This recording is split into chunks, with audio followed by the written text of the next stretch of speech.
ఓం శాంతి. ఈరోజు మురళి 1 నవంబర్ 2024. బాబా చెప్తున్నారు, మధురమైన పిల్లలు, ఈ సమయంలో నిరాకారుడైన తండ్రి సాకారంలోకి వచ్చి మిమ్మల్ని అలంకరిస్తారు. అది ఒంటరిగా చేయరు. ప్రశ్న: పిల్లలైన మీరు స్మృతి యాత్రలో ఎందుకు కూర్చుంటారు? జవాబు: ఫస్ట్ పాయింట్, ఎందుకంటే మీకు తెలుసు, ఈ స్మృతి ద్వారానే మనకు చాలా పెద్ద ఆయుష్ లభిస్తుంది, మనం నిరోగులుగా అవుతాము. సెకండ్ పాయింట్, స్మృతి చేయటం ద్వారా మన పాపాలు కట్ అవుతాయి, మనం సత్యమైన బంగారంగా అవుతాము. ఆత్మలో నుండి రజో తమో యొక్క మలినం తొలగిపోతుంది. సెకండ్ పాయింట్, స్మృతి చేయటం ద్వారా మన పాపాలు కట్ అవుతాయి, మనం సత్యమైన బంగారంగా అవుతాము. ఆత్మలో నుండి రజో తమో యొక్క మలినం తొలగిపోతుంది, ఆత్మ బంగారంగా అవుతుంది. థర్డ్ పాయింట్, స్మృతి ద్వారానే మీరు పావన ప్రపంచానికి యజమానులుగా అవుతారు. నాలుగో పాయింట్, మీ అలంకరణ జరుగుతుంది. ఫిఫ్త్ పాయింట్, మీరు చాలా ధనవంతులుగా అవుతారు. ఈ స్మృతియే మిమ్మల్ని పదమాపదం భాగ్యశాలులుగా చేస్తుంది. ఓం శాంతి. ఆత్మీక పిల్లలకు ఆత్మీక తండ్రి అర్థం చేయిస్తున్నారు. ఇక్కడ కూర్చుని మీరు ఏం చేస్తారు? కేవలం శాంతిలో కూర్చున్నారు అని కాదు, అర్ధసహితంగా జ్ఞానయుక్తమైన అవస్థలో కూర్చున్నారు. తండ్రిని మనం ఎందుకు స్మృతి చేస్తాము అన్న జ్ఞానం పిల్లలైన మీకు ఉంది. తండ్రి మనకు చాలా పెద్ద ఆయుష్ను ఇస్తారు. తండ్రిని స్మృతి చేయటం ద్వారా మన పాపాలు కట్ అవుతాయి, మనం సత్యమైన బంగారంగా సతో ప్రధానంగా అవుతాము. మీ అలంకరణ ఎంతగా జరుగుతుంది? మీ ఆయుష్ పెరుగుతుంది, ఆత్మ కంచనంగా అవుతుంది. ఇప్పుడు ఆత్మలో మలినం చేరింది. స్మృతి యాత్ర ద్వారా రజో తమో యొక్క మలినం ఏదైతే చేరిందో అదంతా తొలగిపోతుంది, అంతగా మీకు లాభం కలుగుతుంది. ఆ తర్వాత ఆయుష్ పెరుగుతుంది, మీరు స్వర్గవాసులుగా అవుతారు మరియు చాలా ధనవంతులుగా అవుతారు. మీరు పదమాపదం భాగ్యశాలులుగా అవుతారు. అందుకే తండ్రి అంటారు, మన్మనా భవ, నన్నొక్కరినే స్మృతి చేయండి. ఈ మాట ఏ దేహదారి గురించి అన్నారు. తండ్రికైతే శరీరం లేదు, మీ ఆత్మ కూడా నిరాకారిగా ఉండేది. మళ్ళీ పునర్జన్మలోకి వస్తూ వస్తూ పారస్ బుద్ధి నుండి రాతి బుద్ధి కలదిగా అయిపోయింది. ఇప్పుడు మళ్ళీ కంచనంగా అవ్వాలి. ఇప్పుడు మీరు పవిత్రంగా అవుతున్నారు. నీటి స్నానాలైతే జన్మ జన్మాంతరాలు చేశారు, వీటి ద్వారా మేము పావనంగా అవుతాము అని భావించరు. కానీ పావనంగా అయ్యేందుకు బదులుగా ఇంకా పతితులుగా అయి నష్టంలో పడిపోయారు. ఎందుకంటే ఇది ఉన్నతే అసత్యమైన మాయ. అందరిలోనూ అసత్యం మాట్లాడే సంస్కారాలు ఉన్నాయి. తండ్రి అంటారు, నేను మిమ్మల్ని పావనంగా తయారు చేసి వెళ్తాను. మిమ్మల్ని మళ్ళీ పతితంగా ఎవరు తయారు చేస్తారు? ఇప్పుడు మీరు ఫీల్ అవుతున్నారు కదా, ఎంతగా గంగా స్నానాలు చేస్తూ వచ్చారో, కానీ పావనంగా అయితే అవ్వలేదు. కానీ పావనంగా అయ్యే పావన ప్రపంచంలోకి వెళ్ళవలసి ఉంటుంది. శాంతిధామం మరియు సుఖధామం పావనధామాలు. ఇది ఉన్నదే రావణుని ప్రపంచం. దీనిని దుఃఖధామము అని అంటారు. ఇది సహజంగా అర్థం చేసుకునే విషయం కదా. ఇందులో ఎటువంటి కష్టమూ లేదు. అలాగే దీనిని ఎవరికైనా వినిపించటంలో కూడా ఎటువంటి కష్టము లేదు. ఎప్పుడైనా ఎవరైనా కలిసినప్పుడు కేవలం ఈ మాట చెప్పండి, స్వయాన్ని ఆత్మగా భావిస్తూ అనంతమైన తండ్రిని స్మృతి చేయండి. ఆత్మల తండ్రి పరంపిత శివ పరమాత్మ. ప్రతి ఒక్కరి శరీరానికి వేరువేరు తండ్రులుంటారు. ఆత్మలకైతే ఒకే తండ్రి ఉన్నారు. ఎంత బాగా అర్థం చేయిస్తారు, మరియు హిందీలోనే అర్థం చేయిస్తారు. హిందీ భాషే ముఖ్యమైనది.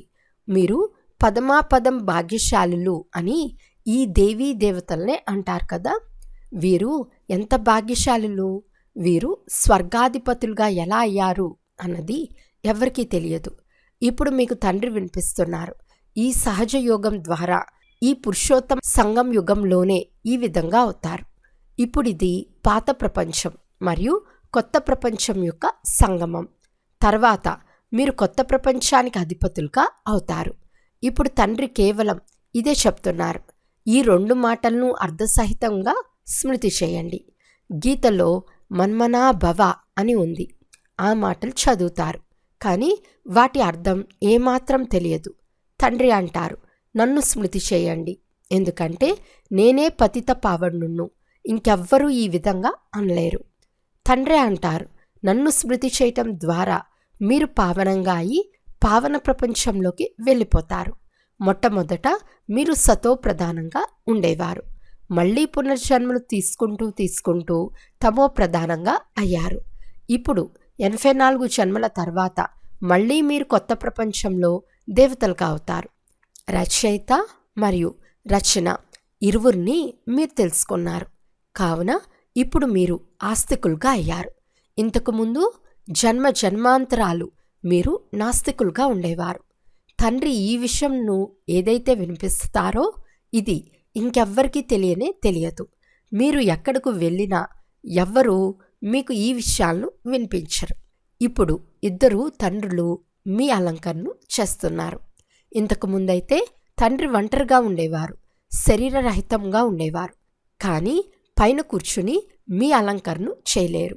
1 మరియు 2 కలిస్తే 12 అవుతాయి అని అంటారు కదా. అంతేకాని ప్రేరణ లేక శక్తి మొదలైన వాటి విషయం ఏది లేదు. పైనుండి ప్రేరణ ద్వారా కలుసుకోలేరు. నిరాకారుడు ఎప్పుడైతే సాకార శరీరాన్ని ఆధారంగా తీసుకుంటారో అప్పుడే మీ అలంకరణను చేస్తారు. బాబా మమ్మల్ని సుఖధామంలోకి తీసుకెళ్తారని కూడా భావిస్తారు. డ్రామా ప్లాన్ అనుసారంగా బాబా బంధింపబడి ఉన్నారు.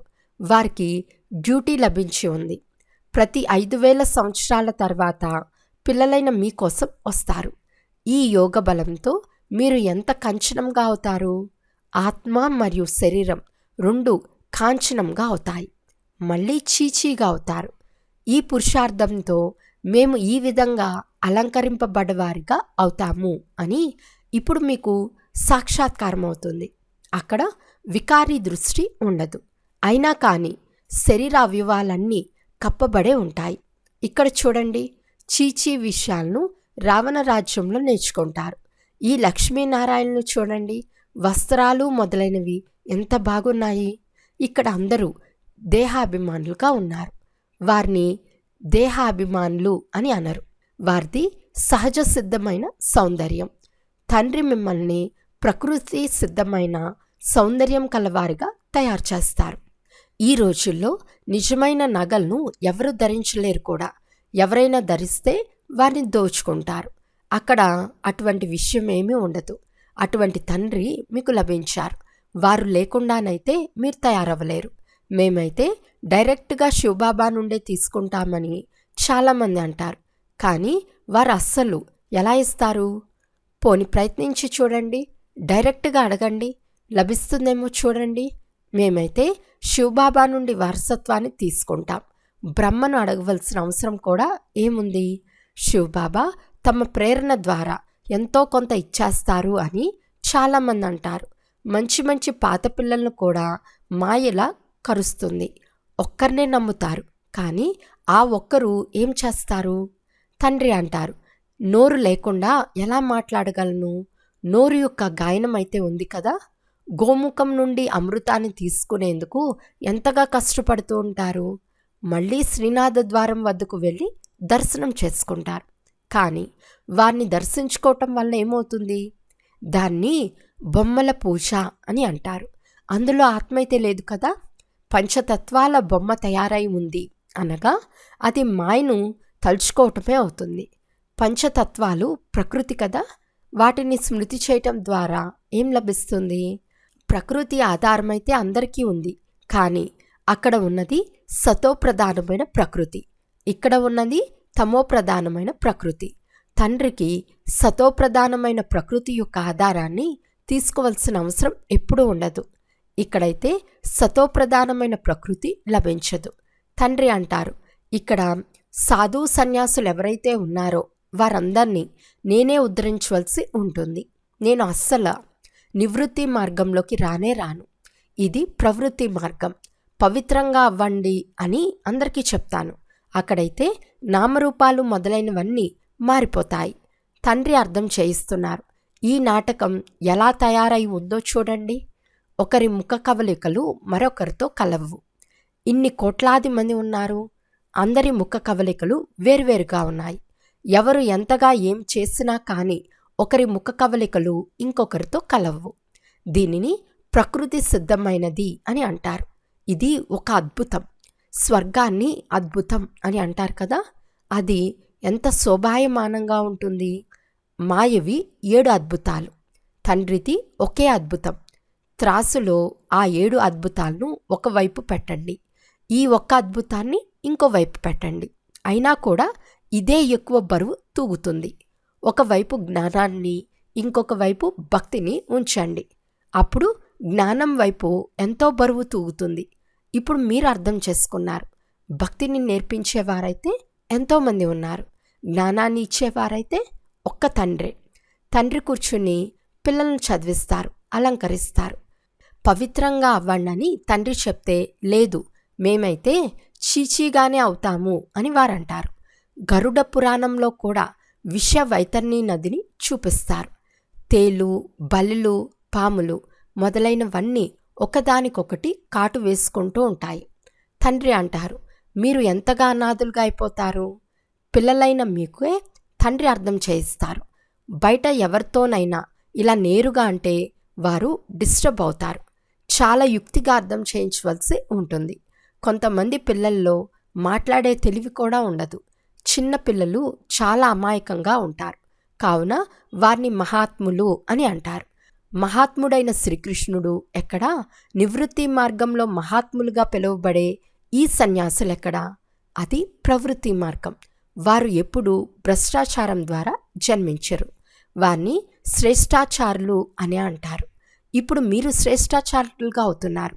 పిల్లలకు తెలుసు, ఇక్కడ బాప్దాదా ఇరువురూ కలిసి ఉన్నారు.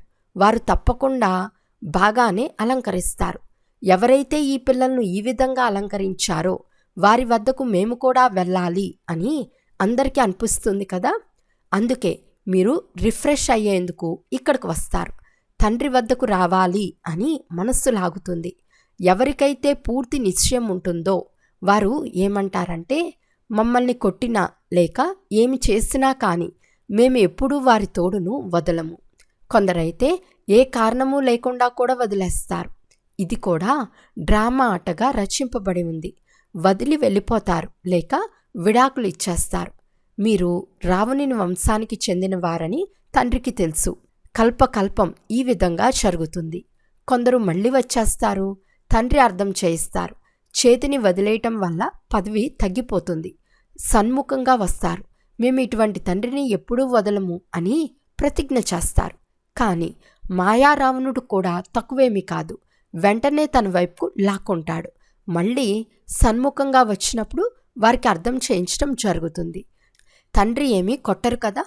తండ్రి అయితే ప్రేమగానే అర్థం చేయిస్తారు. నిన్ను మాయారూపి మొసలి తినేసేదే, కానీ నీవు బయటపడి వచ్చేశావు, మంచిదైంది అని అంటారు. దెబ్బ తగిలినట్లయితే పదవి తగ్గిపోతుంది. ఎవరైతే సదా ఏకరసంగానే ఉంటారో వారెప్పుడూ పక్కకు తప్పుకోరు, ఎప్పుడూ చేయి వదలరు. ఇక్కడ తండ్రిని వదిలి మరణించి మాయారావణునికి చెందిన వారిగా అవుతారు. అప్పుడు వారిని మాయ ఇంకా తీవ్రంగా తినేస్తుంది. తండ్రి అంటారు, నేను మిమ్మల్ని ఎంతగా అలంకరిస్తాను, మీరు బాగా నడుచుకోండి, ఎవరికీ దుఃఖాన్ని ఇవ్వకండి అని అర్థం చేయించడం జరుగుతుంది. రక్తంతో కూడా రాసి ఇస్తారు. మళ్ళీ ఎలా ఉన్నవారు ఎలా అయిపోతారు? మాయ చాలా శక్తివంతమైనది. చెవులు ముక్కు పట్టుకుని చాలా అల్మటించేలా చేస్తుంది. ఇప్పుడు మీకు జ్ఞానమనే 3వ నేత్రాన్ని ఇస్తారు. కావున వికారీ దృష్టి ఎప్పుడు వెళ్ళకూడదు. విశ్వాధిపతులుగా అవ్వాలి అంటే ఎంతో కొంత కష్టపడవలసి ఉంటుంది కూడా కదా. ఇప్పుడు మీ ఆత్మ మరియు శరీరం రెండూ తమో ప్రధానంగా ఉన్నాయి. మల్లం చేరింది. ఈ మల్లాన్ని భస్మం చేసేందుకు తండ్రి చెప్తున్నారు, మీరు నన్ను స్మృతి చేయండి. మీరు తండ్రిని స్మృతి చేయలేరా? మీకు సిగ్గు కలగటం లేదా? స్మృతి చేయకపోతే మాయాభూతాలు మిమ్మల్ని మింగేస్తాయి. మీరు ఎంత చీచీగా అయిపోయారు. వికారాల ద్వారా జన్మించిన వారు రావణ రాజ్యంలో ఒక్కరు కూడా లేరు. అక్కడ ఈ వికారాలు అన్న మాట ఉండదు. రావణుడే ఉండడు. రావణ రాజ్యం ద్వాపరం నుండే ఉంటుంది. పావనంగా తయారు చేసేవారు ఒక్క తండ్రే. తండ్రి అంటారు, పిల్లలు, ఈ ఒక్క జన్మయే పవిత్రంగా అవ్వాలి. ఆ తర్వాత ఇక వికారాల విషయమే ఉండదు. అది ఉన్నదే నిర్వీకారి ప్రపంచం. ఈ పవిత్ర దేవీ దేవతలు ఉండేవారని, వారు 84 జన్మలు తీసుకుంటూ కిందకు వచ్చారని మీకు తెలుసు. ఇప్పుడు పతితులుగా ఉన్నారు. అందుకే శివబాబా మమ్మల్ని ఈ పతిత ప్రపంచం నుండి విముక్తులుగా చేయండి అని పిలుస్తారు. ఇప్పుడు తండ్రి వచ్చిన తర్వాత మీకు అర్థమైంది ఇది పతితమైన కర్మ అని. ఇంతకుముందు ఇది తెలిసేది కాదు. ఎందుకంటే మీరు అప్పుడు రావణ రాజ్యంలో ఉండేవారు. ఇప్పుడు తండ్రి అంటారు, సుఖధామంలోకి వెళ్ళాలి అనుకుంటే చీచీగా అవ్వటం మానేయండి. అర్ధకల్పం మీరు చీచీగా అయ్యారు. తలపై పాపాల భారం ఎంతగానో ఉంది. మరియు మీరు ఎంతగానో నిందించారు కూడా. తండ్రిని నిందించటం ద్వారా ఎంతో పాపం పెరిగిపోతుంది. ఇది కూడా డ్రామాలోని పాత్రయే. మీ ఆత్మ కూడా 84 జన్మల పాత్ర లభించింది. దానిని అభినయించవలసిందే. ప్రతి ఒక్కరూ తమ తమ పాత్రను అభినయించాలి. మరి మీరు ఎందుకు ఏడుస్తారు? సత్యుగంలో ఎవ్వరూ ఏడవరు. మళ్ళీ జ్ఞానదశ పూర్తయినప్పుడు అదే ఏడవటం, రోధించటం ప్రారంభమవుతుంది. మోహాజీతుని కథను కూడా మీరు విన్నారు. ఇలా ఒక్క సత్యమైన దృష్టాంతాన్ని వారు తయారు చేశారు. సత్యుగంలో ఎవ్వరికీ అకాల మృత్యులు ఉండవు. మోహాజీతులుగా తయారు చేసేవారైతే ఒక్క తండ్రే. పరంపిత పరమాత్మకు మీరు వారసులుగా అవుతారు. వారే మిమ్మల్ని విశ్వాధిపతులుగా తయారు చేస్తారు. ఆత్మలైన మేము వారికి వారసులుగా ఉన్నామా అని స్వయాన్ని ప్రశ్నించుకోండి. ఇకపోతే భౌతికమైన చదువులో ఏముంది? ఈ రోజుల్లోనైతే పతిత మనుషుల ముఖాన్ని కూడా చూడకూడదు. అలాగే పిల్లలు కూడా చూపించకూడదు. బుద్ధిలో ఎల్లప్పుడూ మేము సంగం యుగంలో ఉన్నాము అని భావించండి. ఒక్క తండ్రినే స్మృతి చేస్తాము. మిగిలిన వారందరినీ చూస్తూ కూడా చూడము. మనం కొత్త ప్రపంచాన్నే చూస్తాము. మనం దేవతలుగా అవుతాము. ఆ కొత్త సంబంధాలనే చూస్తాము. పాత సంబంధాలను చూస్తూ కూడా చూడము. ఇదంతా భస్మైపోనున్నది. మనం ఒంటరిగా వచ్చాము, మళ్ళీ ఒంటరిగానే వెళ్ళిపోతాము. తండ్రి తమతో పాటు తీసుకెళ్లేందుకు ఒకేసారి వస్తారు. దీనిని శివబాబా ఊరేగింపు అని అంటారు. అందరూ శివబాబా పిల్లలే. తండ్రి విశ్వరాజ్యాధికారాన్ని ఇస్తారు. మనుషుల నుండి దేవతలుగా తయారు చేస్తారు. ఇంతకుముందు విషాన్ని కక్కేవారు, ఇప్పుడు అమృతాన్ని చిందిస్తున్నారు. అచ్చా, మధురాతి మధురమైన సికిలదే పిల్లలకు మాతాపిత బాప్దాదాల ప్రియ స్మృతులు మరియు గుడ్ మార్నింగ్. ఆత్మిక పిల్లలకు ఆత్మిక తండ్రి నమస్తే. ఆత్మిక తండ్రికి ఆత్మిక పిల్లల యొక్క ప్రియ స్మృతులు మరియు నమస్తే నమస్తే నమస్తే. ధారణ కొరకు ముఖ్య సారం. ఫస్ట్ పాయింట్, స్వయాన్ని సంగంయుగ నివాసులుగా భావిస్తూ నడుచుకోవాలి. పాత సంబంధాలను చూస్తూ కూడా చూడకూడదు. నేను ఒంటరిగా వచ్చాను, ఒంటరిగా వెళ్ళాలి అన్నది బుద్ధిలో ఉండాలి. సెకండ్ పాయింట్, ఆత్మ మరియు శరీరం రెండింటినీ బంగారంగా తయారు చేసుకునేందుకు జ్ఞానం అనే మూడో నేత్రంతో చూసే అభ్యాసం చేయాలి. వికారీ దృష్టిని సమాప్తం చేయాలి. జ్ఞానము మరియు యోగంతో స్వయాన్ని అలంకరించుకోవాలి. వరదానము: మన్మనా భవగా ఉంటూ అలౌకిక విధితో మనోరంజనాన్ని జరుపుకునే తండ్రి సమాన్ భవ. సంగం యుగంలో స్మృతి చిహ్నాన్ని జరుపుకోవటము అనగా తండ్రి సమానంగా అవ్వటం. ఇది సంగం యుగం యొక్క ఉత్సవం. దీనిని బాగా జరుపుకోండి, కానీ తండ్రితో మిలనం చేసుకుంటూ జరుపుకోండి. కేవలం మనోరంజన రూపంలో కాకుండా మన్మనాభవగా ఉంటూ మనోరంజనాన్ని జరుపుకోండి. అలౌకిక విధితో అలౌకికత యొక్క మనోరంజనం అవినాశిగా అవుతుంది. సంగం యొక్క దీపావళి యొక్క విధి ఏమిటి అంటే పాత ఖాతాను సమాప్తం చేయటం. ప్రతి సంకల్పం, ప్రతి గడియ కొత్తగా అనగా అలౌకికంగా ఉండాలి. పాత సంకల్పాలు, సంస్కార స్వభావాలు, నడవడిక ఇవి రావణుడి అప్పులు. వీటిని ఒక దృఢ సంకల్పంతో సమాప్తం చేయండి. స్లోగన్: విషయాలను చూసేందుకు బదులుగా స్వయాన్ని మరియు తండ్రిని చూడండి. అచ్చా. ఓం శాంతి.